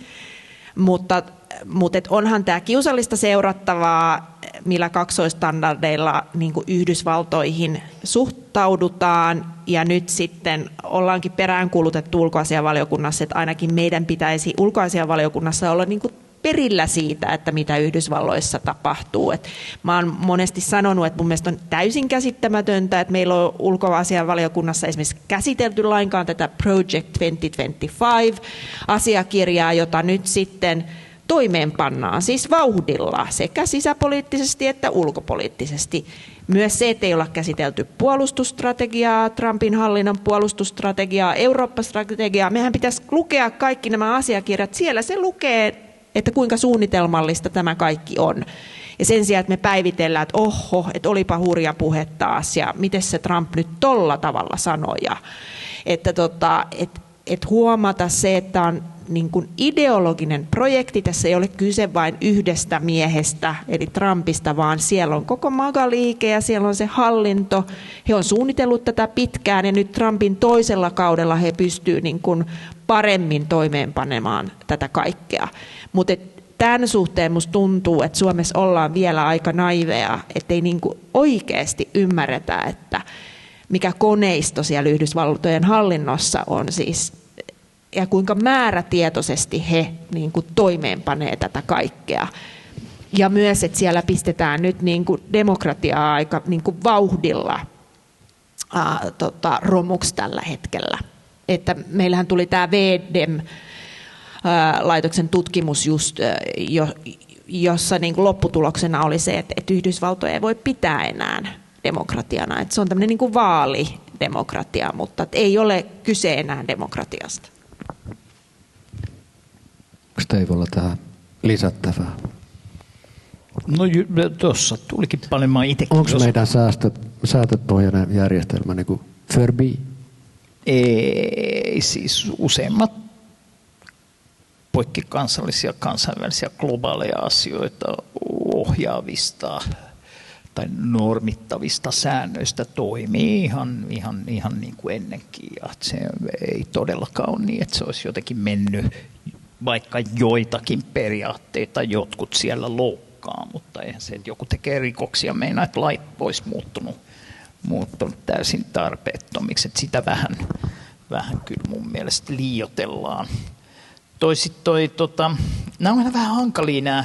Mä itse näin tutkijapositiosta ja myös vähän niin kuin journalismin kanssa jonkin verran tekemisissä olevana, niin ajattelen, että joo, se poliitikkojen puhe Yhdysvalloista, niin tavallaan se on niin kuin ymmärrettävää jossain mielessä, että siellä on sitä diplomaattia, että sanotaan, ja että kansalaiset ehkä saattaa nähdä, että tässä on nyt tämmöinen, että onko se niin kuin Euroopalle noloa, että jos niin kuin ollaan Trumpille, että hei daddy ja kyllä ja sä oot tosi hyvä ja sä oot maailman paras ja nyt on niin kuin meillä on suurin luottamus ikinä koskaan Yhdysvaltojen kun sä oot, niin onko siinä, pitääkö siinä niin kuin olettaa, että okei, tämä on niin kuin hyvää diplomatiaa, että näin just sille heitetään ja kaikki kansalaiset tajuu ja puhuja itse tajuu, että kansalaiset tajuu, että tämä on niin kuin karnevaali ja niin kuin, että todellisuudessa kaikkihan nyt tietää, että ei, siis en nyt usko, että Suomen ulkopoliittisen johdon se ihan korkeinkaan taso, että tietenkin ne niin kuin ajattelee toisella tavalla osittain Donald Trumpista kuin mitä ne ääneen sanoo. Ja näin, että se on, ja jos sitten me niin kuin tutkijat tai mediat, journalismi alkaa sitten puhua diplomatian kieltä, niin se on ongelma enemmän kuin se, että on niin kuin tiettyyn asteeseen asti ymmärrettävä, että diplomaatit käyttää diplomaattisempaa kieltä. Tämä oli hyvä pointti, tämä Veronika, mä itse sitä monta kertaa sanonut, että ei se, että niin kuin Donald Trump kuolee aina, että se nyt on ihan niin kuin hulluja kahjoja, heittelee ihan epäkoherenttia juttua, että nimenomaan ei siellä ole suunnitelmallinen selkeä projekti ja Trumpin itsensäkin niin kuin hanke ja ennen kaikkea, että se on niin kuin hallinto, se ei ole yksi tyyppi, niin kyllä se siellä niin kuin puskee se ohjelmallisuus, systemaattisuus läpi ja semmoinen keittiöpsykologinen juttu, että nyt siellä on ihan tämmöistä niin kuin kaoottista haahuilua ja kaikki menee sekaisin, että onhan siellä sitäkin, mutta samalla tämä projekti meneillään ja just se Heritage Foundationin projekti 2025 on erittäin merkittävä dokumentti. Joo, sano vaan nopeasti. Mä haluan ehkä yhden vielä vetää, niin kun lähdetään yleensä. Joo, tästä sääntöpohjaisesta järjestelmästä mä ajattelen myös niin, että meidän ei kannata niin kuin antaa sitä korttia niin kuin nyt esimerkiksi oikeistolle sen suhteen, että kun ne haluaa sanoa nimenomaan, että ei silloin ole mitään merkitystä enää. Nehän haluaa, että me luovuttaisiin niin kuin kansainvälisistä sopimuksista esimerkiksi liittyen itärajaan ja kun oli tämä rajalaki ja kaikki. He haluaisivat, että me luotaisiin joku uudenlainen niin kuin järjestelmä. Ja mä ajattelisin niin, että meidän kannattaa niin kuin todellakin viimeiseen asti vedota nimenomaan siihen sääntöpohjaiseen järjestelmään.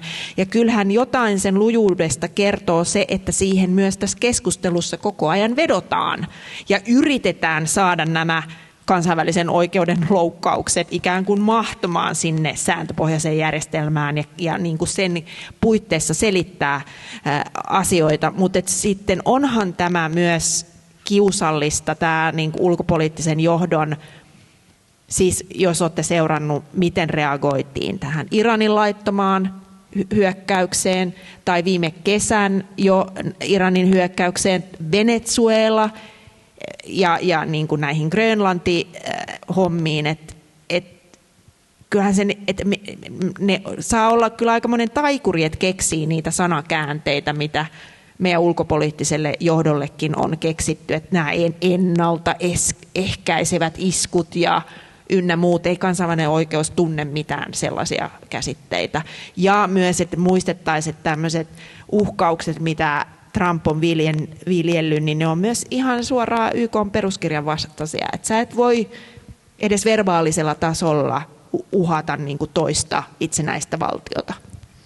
Nämä menee jotenkin hienosti. Te nivotte mulle seuraavaan aina väylän kivasti tällä. Trump nousi uudestaan valtaa osittain niin kuin lupaamalla äänestäjille pysyä ulkona turhista sodista. Mutta siellä nyt sitten taas niin kuin kuukausitolkulla nyt rähisty Iranissa. Hormuzin salmi on kiinni, maailmantalous on sekaisin. Just tänään uutisoitiin viimeksi, että nyt on taas jälleen korot niin kuin jyrkässä nousussa, öljy kallistuu ja markkinat hermoilee. Ulospäin tämä näyttää monen mielestä siltä, että tässä on toinenkin peluri, eli että Netanyahu suostutteli Trumpin tälle sotaretkelle tai painosti, eikä siis ensimmäistä kertaa. Ja nyt siis Irani. Onko tässä jotain perää teidän mielestä? Mikä tämä dynamiikka tässä niin kuin teidän näkökulmasta oikeastaan on? Miksi juuri nyt taas ja miksi nyt juuri taas Iran? Ja sitten yritetään olla niin nopeita, että me ollaan nyt jo yleisön puolella. Anteeksi, mutta mä haluan kuulla vastaukset. Joo, meillä on kotona käyty tämmöinen keittiökeskustelu, että itse asiassa pitäisi ymmärtää, että Yhdysvallat ja Israel on ikään kuin sama entiteetti. Että se niinku, tavallaan vaikutusvalta on niinku molemmin puolista, se on niin voimakasta ja kyllä näin, tämä oli Netanyahun sotaretki ja sehän ei pelkästään niinku suhteessa Iraniin, mutta jos katsotaan mitä Israel tällä hetkellä toteuttaa esimerkiksi Libanonissa, Länsirannalla, Gazassa, eli sehän on vaan niinku voimistunut ja täysin pidäkkeettömästi toimii tällä hetkellä, tappaa siviilejä niin kuin silmittömiä määriä myös Libanonin puolella. Ja meidän eurooppalaiset johtajat ei vieläkään kykene sanomaan esimerkiksi tätä, että Libanonin miehitys olisi niin kuin laiton tai että tuomittaisi näitä tekoja. Että kyllä se varmasti on näin ja eikö se niinkin ole, että Yhdysvallat ei oikein itsekään tiedä, että mikä se heidän tavoite ja motivaationsa on tässä Iranin laittomassa hyökkäyksessä, koska maahyökkäykseksi se ei voi muuttua Yhdysvaltojen näkökulmasta. Niin mikä on se, mitä he tavoittelee? Tietenkin he tavoittelee näitä öljyvarantoja niin kuin kaikissa näissä projekteissa ja varmaan Trump haluaa jonkun mahtavan öljydiilin sitten saavuttaa. Mutta se, mikä meillä on unohtunut tässä keskustelussa, on ihan täysin, että koko ajan puhutaan siitä, mikä vaikutus Euroopan taloudelle. Joo, mutta mikä vaikutus täällä on Afrikan köyhimmille maille? Siitä me ei puhuta täällä yhtään mitään. Ruokaturvalle, puhdas vesi loppuu, kun lannoitteet loppuu, tulee niin massiivinen nälänhätä, että toivoisin tätä aspektia ehkä vähän enemmän meidän suomalaiseenkin keskusteluun. Onko meillä jonkunnäköinen pro-Israel-verkosto jo Jenkkien ulkopuolellekin levittäytynyt medioita myöten, Teivo? No tietenkin monenlaista vaikuttamista on eri tahoilla, että ei kai siinä mitään epäselvää ole. Mutta miksi tämä hyökkäys? Tästä tuli monia hyviä pointteja. Ehkä yksi mitä lisään oli, että tietyssä mielessähän se Trumpin hallinnon tämä niinku ajatus, että ei lähdetä sekaantumaan kaukaisiin sotiin.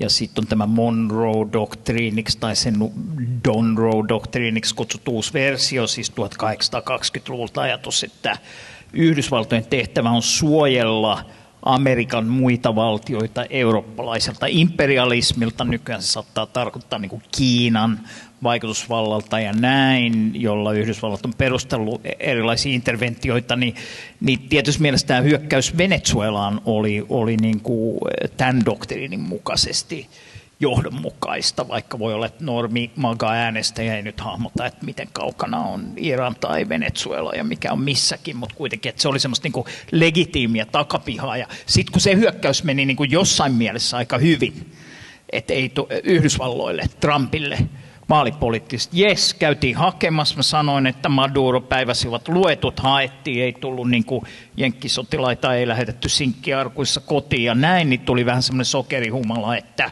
no niin, samassa hengessä käydään tuolla, napataan ajatolla ja jotain muita Iranista ja saadaan sinnekin samanlainen kivasti rauhoitettu tilanne, jolla saadaan yksi voitto ja sitten se ei mennytkään. Tämä vaan yhtenä lisätekijänä tähän, mistä se oli, oliko se nyt New York Timesissa oli tämä iso juttukokonaisuus, missä nostettiin esiin tätä Israelin merkittävää vaikutusta tähän päätökseen silloin, kun Yhdysvallat päätti hyökätä sinne. Hämmentävähän on ollut, ja tästähän on vähän kiistoja, että onko, että kun niin luulisi, että kun ne Yhdysvalloissa monet Trumpin kannattajat, ja itse asiassa on olemassa myös semmoista niin vasemmistolaista rauhanliikejengiä Yhdysvalloissa ja Euroopassa, jotka ikään kuin symppas Donald Trumpia siinä, että se on luvannut, että Yhdysvaltojen imperialistiset sekaantumiset kaukaisiin sotiin ei enää jatku. Tämä sivuhuomiona, mutta sitten tämä niin ydinkannattajakunta, niin niistähän iso osa niin ajatteli kanssa, että Donald on hyvä, se ei enää vie sinne.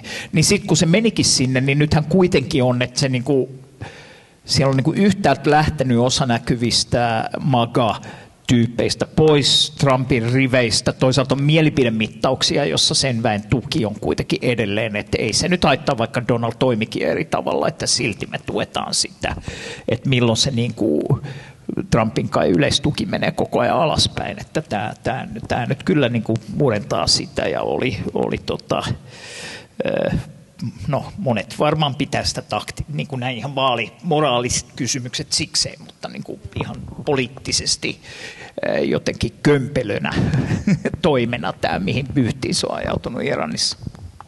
Okei, hei, sellaisia raapasuja ehdittiin vetää vähän yli tunnissa.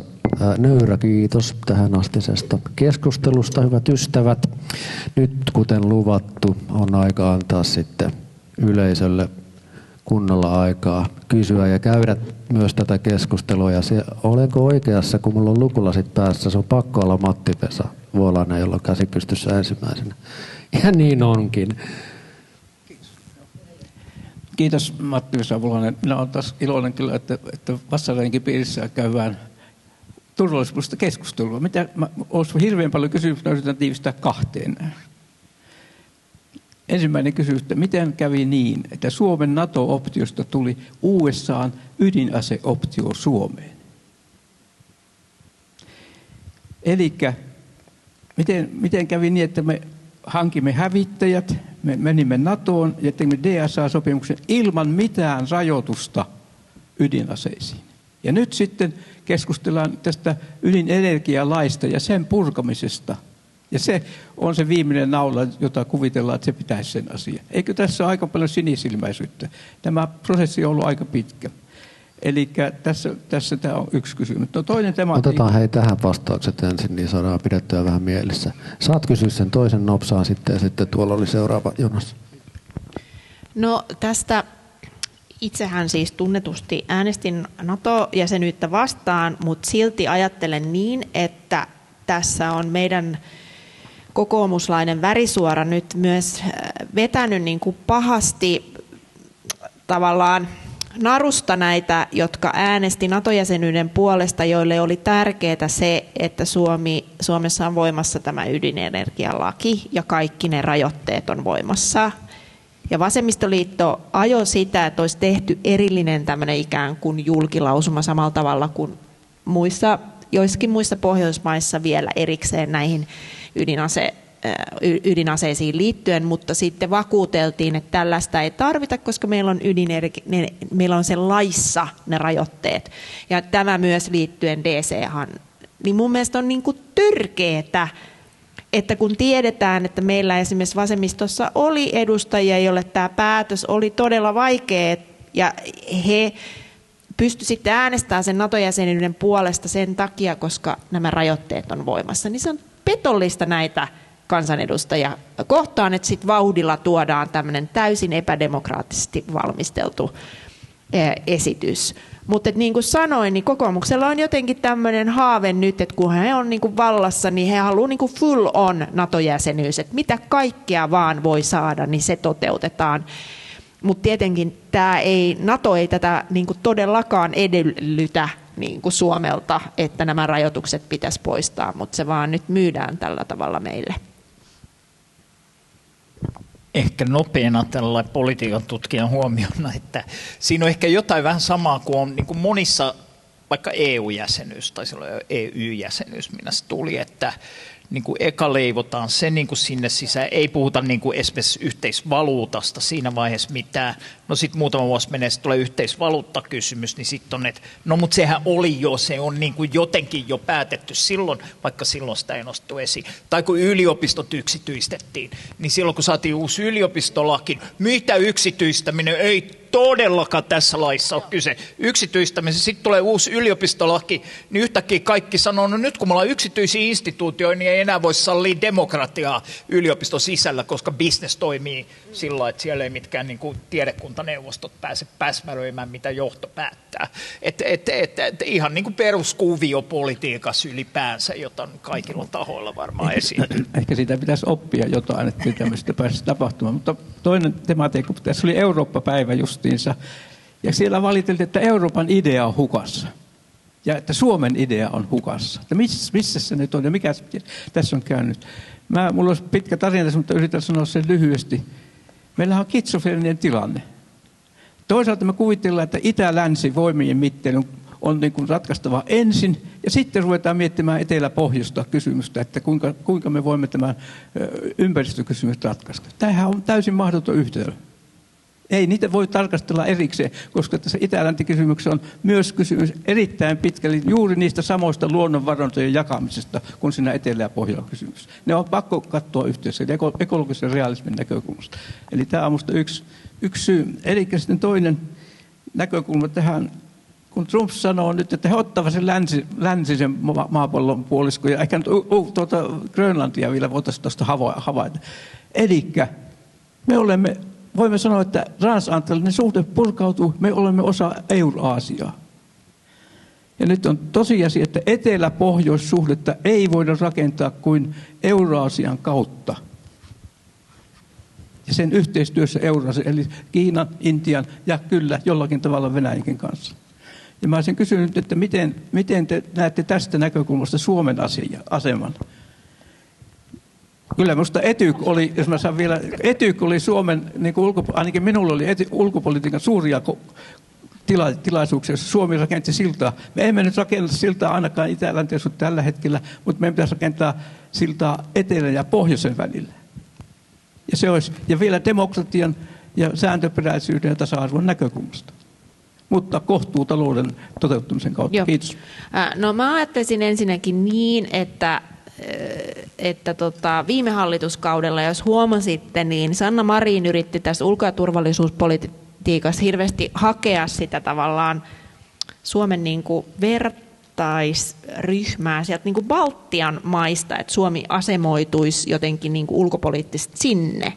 Ja ehkä ihaili vähän niin kuin Kaija Kallaksen kovia puheita suhteessa Venäjään. Mutta mä ajattelen näin, että historiallisesti Suomen niin kuin tärkein yhteisö on ollut muut Pohjoismaat. Ja tässä maailmanpoliittisessa ajassa mä näkisin, että pohjoismaisella yhteistyöllä on ihan valtava merkitys ja sitä tulisi lujittaa.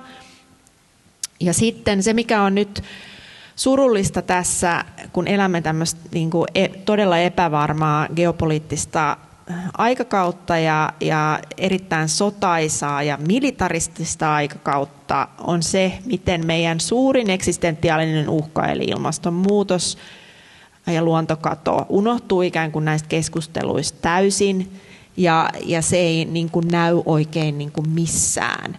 Ja se näkyy myös eduskunnassa sillä tavalla, että ne on vaiennut nämä ikään kuin nämä isot ilmastopoliittiset keskustelut. Ja siitä, jos mistä, mehän pitäisi niin kuin puhua todella paljon ja pistää resursseja ja voimavaroja. Ja sitten nähdään myös tämän Iranin sodan kohdalla, että ne maat, jotka on satsannut siihen, että fossiilisista polttoaineista päästään eroon ja satsataan vihreäseen siirtymään, niin ne on ikään kuin voittajia tässä tilanteessa. Sitten oli siellä kysymys. Kerro alkuun nimesi vielä, niin sitten kysymys perään. Joo, mä oon Riitta Mänty ja en edusta täällä ketään muuta kuin itseäni, mutta olen Espoon eläkeläisten jäsen. Ja meillä oli siellä Pekka Visuri, joka on varmasti teillekin tuttu henkilö, kertomassa viimeksi omasta kirjastaan pari viikkoa sitten. Ja hän oli tullut siihen lopputulokseen, että tällaiset sopimukset, jota on tehty niin kuin valtioiden kesken tämmöiset niin kuin, pitäisi nähdä, sääntöperusteiset mekanismit, niin ne sopimukset on sellaisia, joita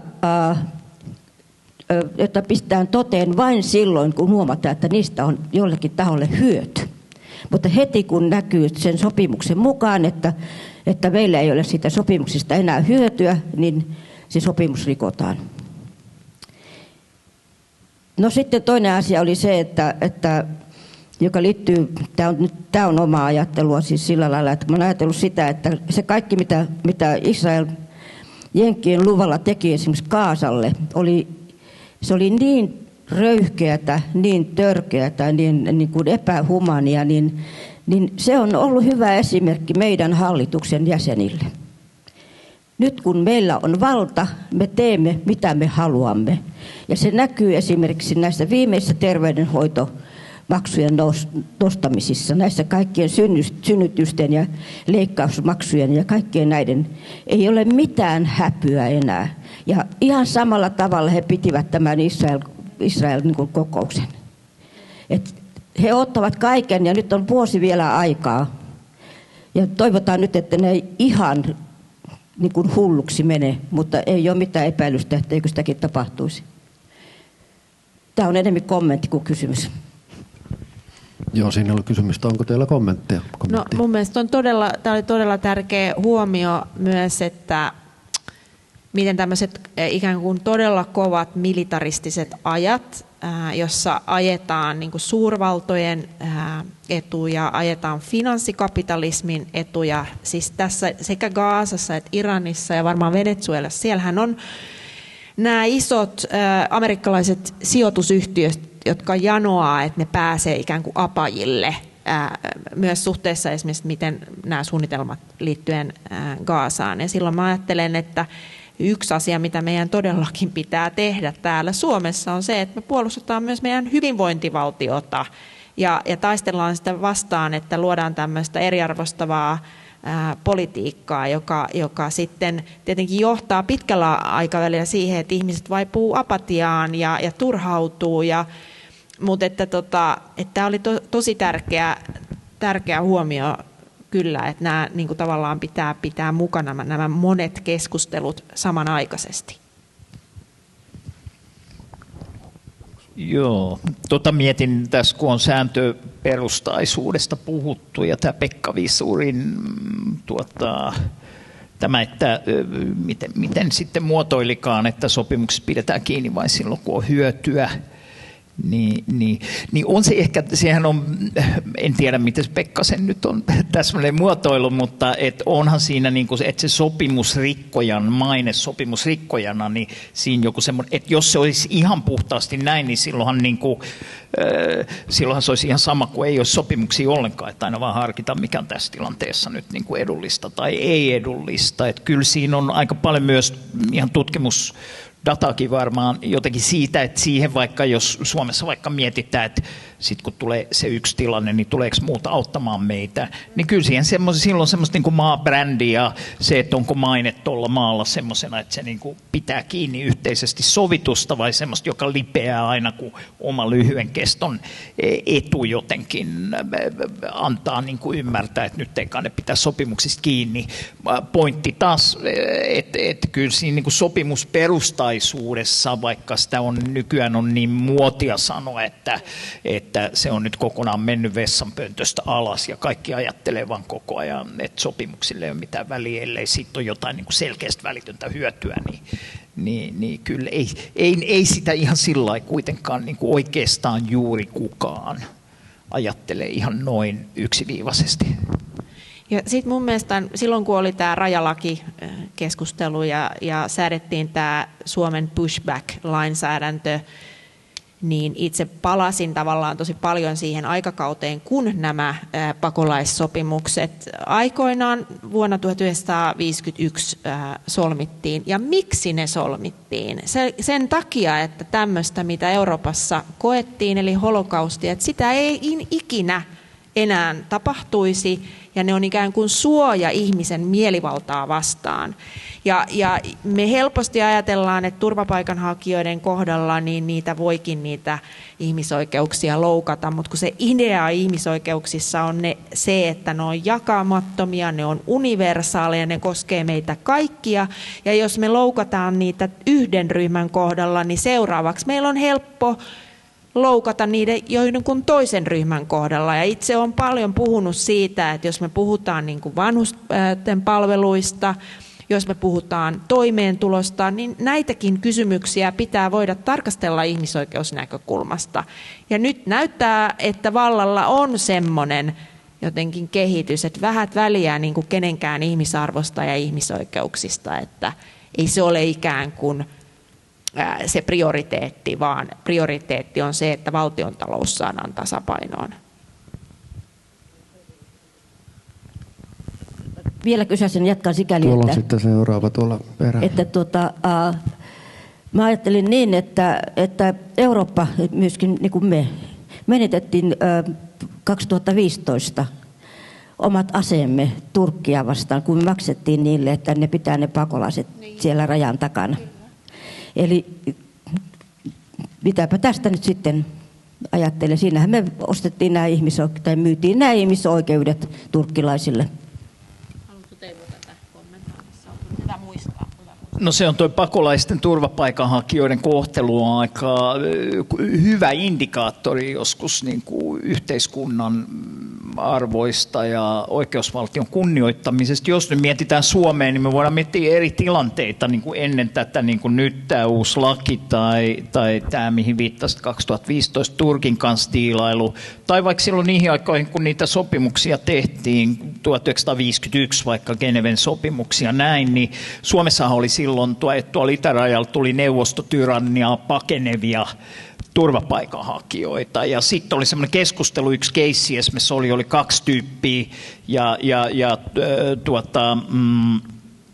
sisäministeriön väki oli jo katsonut, että näillekin kuuluu, koska sitä ennenkin oli jo jotain tämmöisiä niin kuin turvapaikanhakijoiden oikeuksia sääteleviä niin kuin yleisiä periaatteita, että joo, näille kuuluu, ja sitten tulee, oliko se silloin sisäministeri Urho Kekkonen, joka kirjoittaa siihen jonkun muistion laitaan, että Suomen turvallisuuden selkänahasta Suomen turvallisuuden selkänahasta ei aleta nyt repiä mitään jonkun humanitaarisen asian kustannuksella takaisin Neuvostoliittoon. Ja sitten meillä oli 8 vuotta aiemmin suunnilleen ollut nämä, kun lähetettiin juutalaispakolaisia Natsi-Saksaan tapettavaksi kuolemanleireille, että Suomessa on kyllä joustettu ja niin kuin pakolaisten oikeuksien, turvapaikanhakijoiden oikeuksien suhteen eri suuntiin, eri poliittisista suunnista, oikealta ja vasemmalta, ja on niin kuin, ollut niin kuin tätä joustamista aika usein, että ei siinä mielessä ole kauhean ainutlaatuinen tilanne, missä nyt oltiin tämän rajaturvallisuuslain käsittelyn yhteydessä. Siitä ehkä vielä, kehunpa vähän Riikka Purraa tässä. Saanko kehua? Mun mielestä Riikka Purra, toisin kuin monet muut tätä lakia puolustavat, sanoi tyylikkäästi, että kyllä tämä laki loukkaa Suomen kansainvälisiä velvoitteita. Ja sitten hän tietenkin oli sitä mieltä, että silti se on hyvä tehdä ja jyrrätä läpi, mutta se oli niin kuin rehellisempää puhetta kuin semmoinen, ei tässä mitään loukata, joka niin kuin kadottaa tämmöisen niin kuin oikean ja väärän ja mikä on niin kuin lain noudattamista ja mikä ei ole tulkinnan, että kehuinko nyt riittävästi häntä.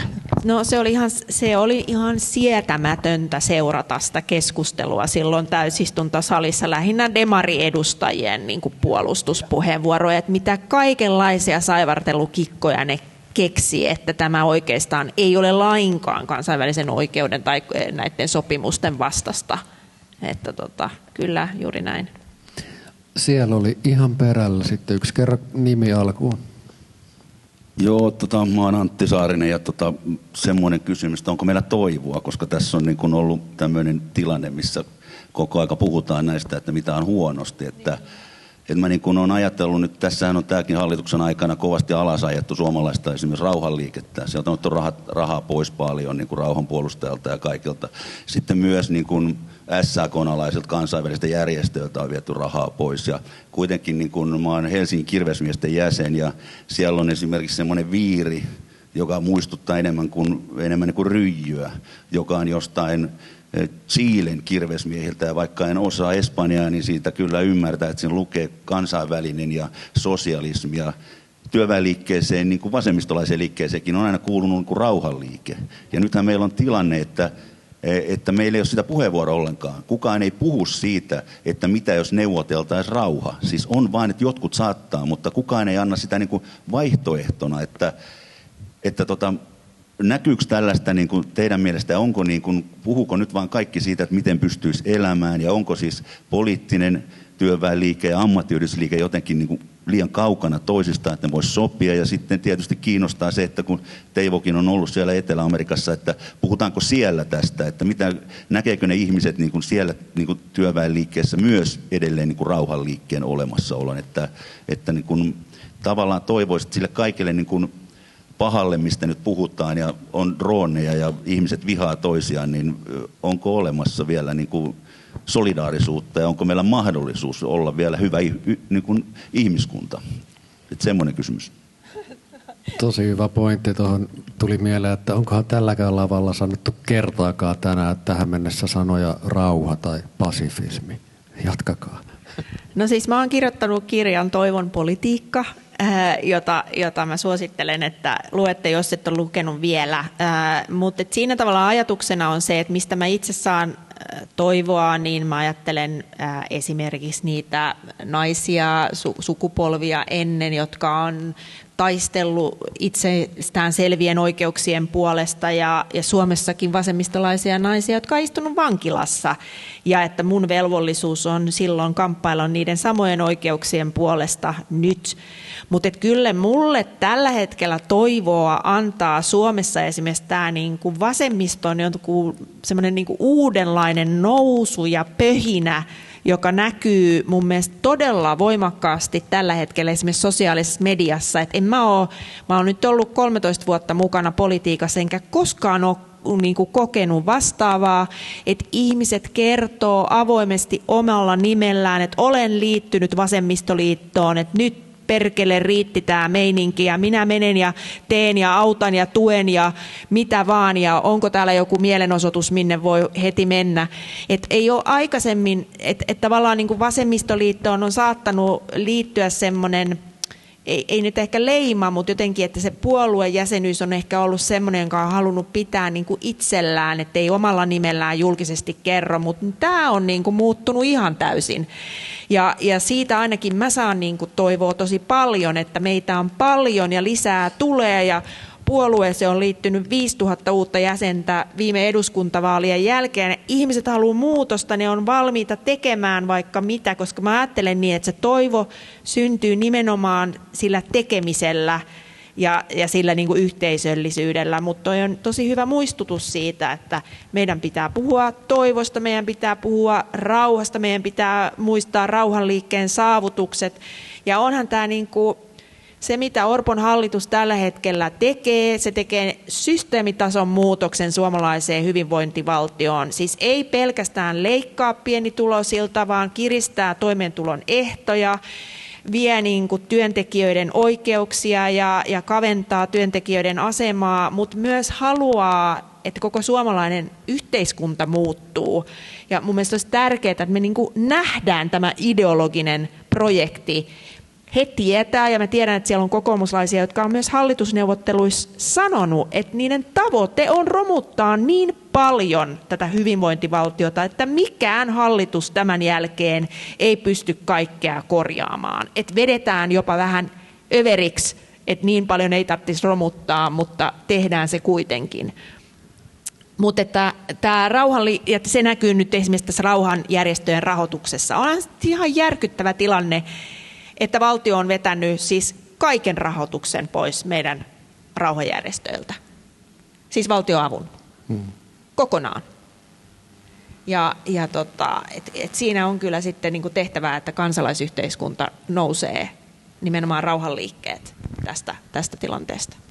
Olisiko meillä nyt sellainen tilanne, että tässä lopuksi Teivo voisi paketoida meidän poliittisen illan toivoon? No ei, tuossahan sitä tuli latinalaisesta Amerikasta kysy siellä. Antti taisi olla niin, kyllähän se sieltä katsottuna nämä meidän eurooppalaiset sodat ja nämä on niin kuin aika kaukaisia ja se niin kuin, sillain niin kuin rauhan kysymys on vähän toisenlainen. Siellä on aika vähän ollut kuitenkin valtioiden välisiä sotia, Yhdysvaltojen interventioita ja sitten on monissa paikoissa Brasilia, Keski-Amerikka niin kuin maan sisäistä väkivaltaa, joka muistaa sotimista aika paljon. AY-liikkeen piirissä se ei ole ollut ihan kauhean keskeinen teema ja se niin kuin rauhanliikeajattelu ei kyllä, en lähtisi ihan kauheasti nyt romantisoimaan sitä.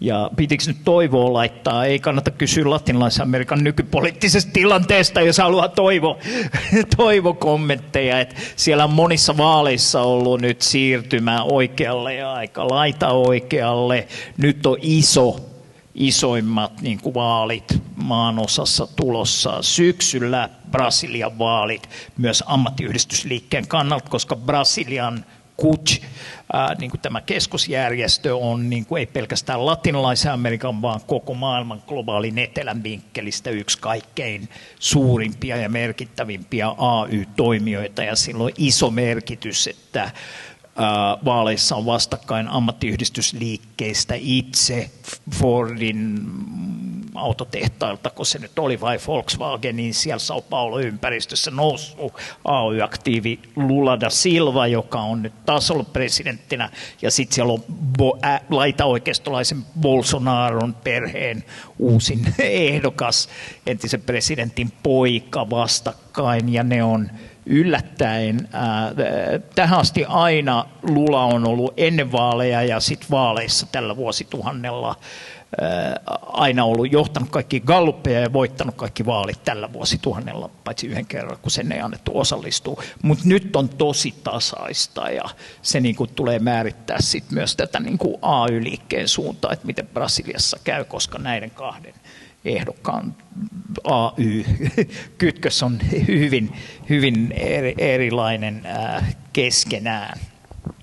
Mutta joo, tämä oli tästä latinalaisesta Amerikasta. Mitä jotain yleishommaa? Veronika on paljon parempi tässä yleistoivon hahmottamiseen. Ja kuuluu sun toimenkuvaankin. Ei meidän tutkijoiden nyt tarvitse mitään toivoa hehkuttaa, mutta teidän poliitikkojen pitää semmoista pitää yllä. Eikö se ole näin? Mutta hyvinhän se sieltä tuli. Onhan tässä kaikenlaista niin kuin toivon pilkahduksia ilmassa. Ja Suomen, mitä Matti Vesa tuolla näistä globaali eteläasioista, jotka tässä jäi aika vähelle, niin mun mielestä on jotenkin kiinnostavaa sit kuitenkin tässä ajassa, että meillä on niin kuin tasavallan presidentti, joka puhuu globaalin etelän aliedustuksesta kansainvälisissä instituutioissa sellaisella tavalla, että jos joku mun kaltainen ihminen 10 vuotta sitten olisi käyttänyt edes puoliksi niin tiukkaa kieltä niistä asioista kuin Alexander Stubb, niin olisi oltu niin kuin, että nyt jumalaut kommari hiljaa, että tämmöistä puhetta ei kyllä kukaan jaksa kuunnella. Ja sitten meillä on kokoomustaustainen presidentti, joka puhuu siitä ihan niin kuin ei se ole mikään, että se olisi keksinyt sen nyt pelkästään sen takia, että Suomi saisi ääniä globaalilta etelältä tulevassa turvallisuusneuvostokampanjassa, vaikka tietenkin se on osa laskelmointia tässä kysymyksessä, mutta en mä tiedä missä määrin siinä on niin kuin toivoa noin yleensä, jos mietitään jonkun niin kuin toisten tahojen kuin tämän tilaisuuden järjestäjätahojen niin kuin, linjauksien suhteen, niin musta se on ollut kiinnostavaa, miten toi Stubb on siitä puhunut. Tuleeko siitä jotain toivoa sen suhteen, että nyt kun on sääntöperustainen maailmanjärjestys. Ja nyt ehkä tässäkin vähän tullut meillä niin kuin sitä, että nostalgisoidaan, että olipa se hyvä tämä sääntöperustaisuus versus se niin kuin oletettu trumpilainen transaktionaalinen maailma, mutta ei se nyt, jos kysyy sieltä globaalin etelän tyypeiltä, niin se niin kuin räikeästi länsimaisen demokratia ja vapausoikeuksien niin kuin periaatteita loukkaava tapa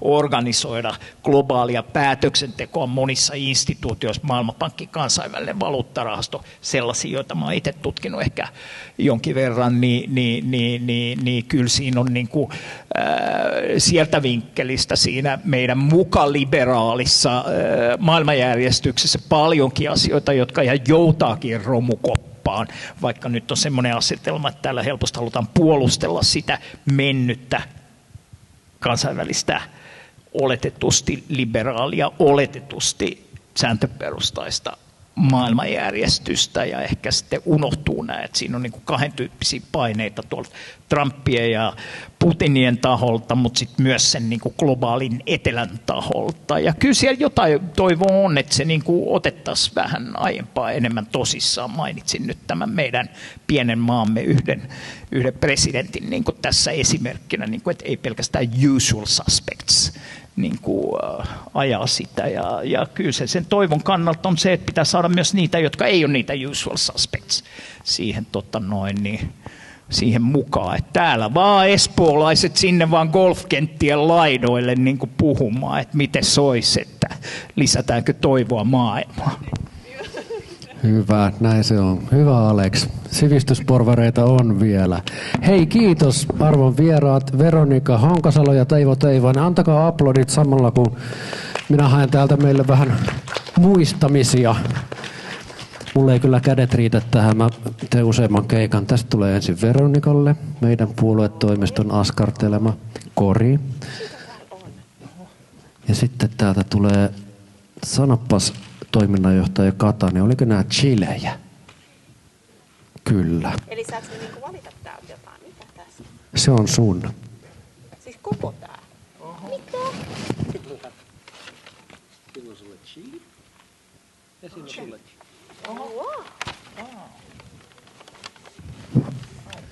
Ja ilmeisesti mullakin oli chili tuolla, mutta se jätetään nyt tonne. Mä haluan nyt kiittää ja Espoon vasemmisto haluaa teitä kiittää. Tämä oli mahtava ilta.